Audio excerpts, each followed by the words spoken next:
કુંભકર્ણનું જ્યારે મરણ થયું ત્યારે રાવણ રોવા બેઠો.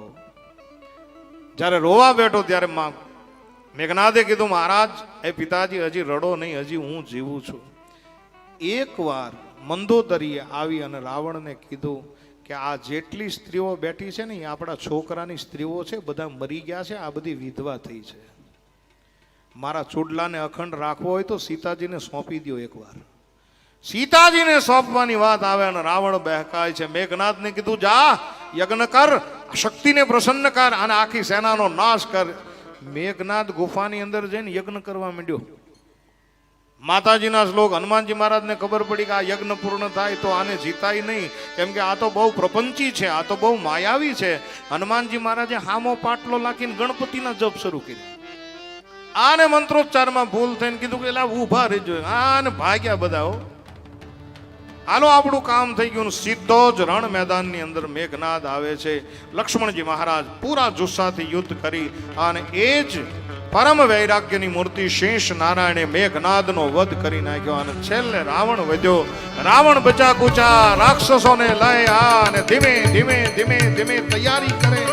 મંદોદરીએ સોનાના થાળની અંદર આરતી કરી. આહુડું આંખમાંથી આવ્યું અને રાવણને કહ્યું, નહીં, હટાવીને આ થાળી અને સીધો જ રણ મેદાનની અંદર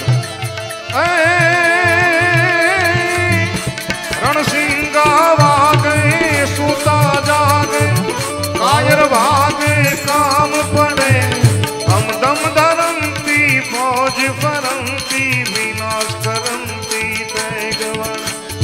જનની ના જાયા કવિએ ગાયા, લોકે વિરલા કોક જડે, મેદાને મરવા અવસર વરવા, ભરત કશું બલ રંગ ચડે, જીને મહારાજ કશું બલ રંગ.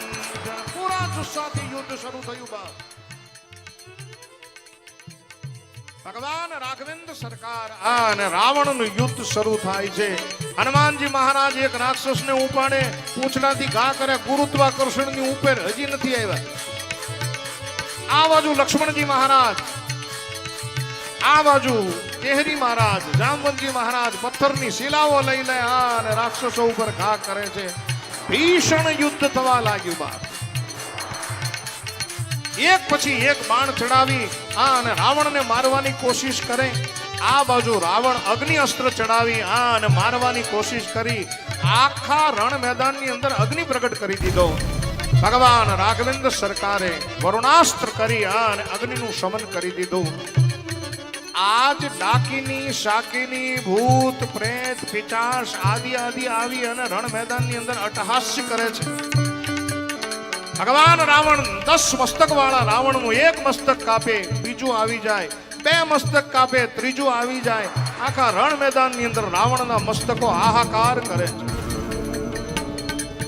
શિયાળિયાઓ આવવા લાગ્યા છે, વાઘ વરુ આવવા લાગ્યા છે, આકાશ ઉપર ગીધડાના ટોળા આવવા માંડ્યા છે. ગીધડાઓ એવું કહે છે કે આપણા માલિકનો ભંડારો થાય છે. હાલો બાપ,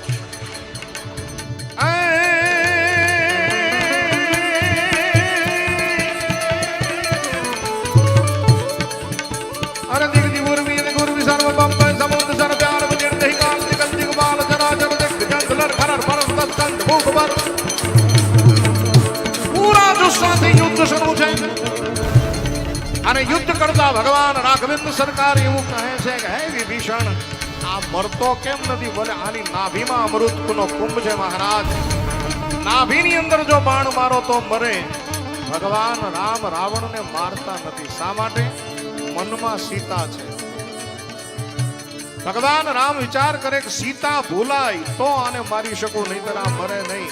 કેમ કે જો સીતા મગજમાં હોય, સીતા હૃદયની અંદર હોય અને જો આને હું મારી નાખું તો ધરતી પાતાળની અંદર ધસી જાય. મારે એવું કાંઈક કરવું પડે. અને ભગવાન રાઘવેન્દ્ર સરકારે નિર્ણય કર્યો છે. એક સાથે ભાતામાંથી 31 બાણ કાઢ્યા અને પોતાના બાણ ઉપર ચડાવ્યા. રાવણે વિચાર કર્યો કે ઓહો, આવા બાણ મેં કોઈ દી જોયા નથી. સીતાજી ભૂલાણા અને તુલસીદાસજી કહે છે ધર્મની સ્થાપના માટે, અધર્મના નાશ માટે, ગાયો બ્રાહ્મણો અને સાધુના સન્માન માટે આ ભારત વર્ષને અખંડ બનાવવા માટે ભગવાન રાઘવેન્દ્ર સરકારે એક સાથે 31 બાણ છોડ્યા. અને સમુદ્રની અંદર ખળભળાટ મચ્યો. દિગ્પાલોના મુખમાંથી ચેડાઓ છૂટાવવા લાગ્યા સાહેબ.